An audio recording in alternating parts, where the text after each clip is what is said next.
Per non buttare via nulla il giorno dopo, cosa si cucina, cosa si fa?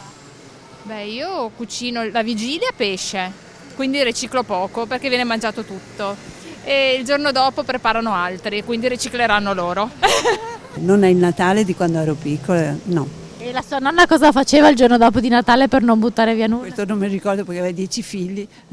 Però non si butta via nulla. No, non si buttava via niente, ma poi facevano tutti in casa, anche mia mamma, tortellini fatti in casa, tagliatelle fatti in casa, facevano tutto, no, era tutta un'altra vita. Di solito noi uniamo più famiglie con gli avanzi di tutti E non si butta via nulla. No.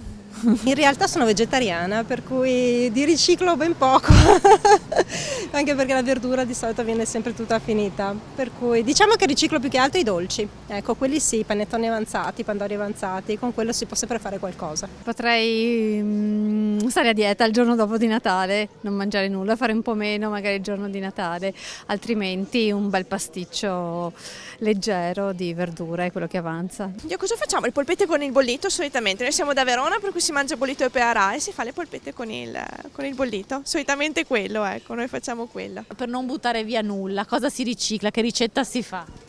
Ah, mica lo so io, sono ospite tesoro.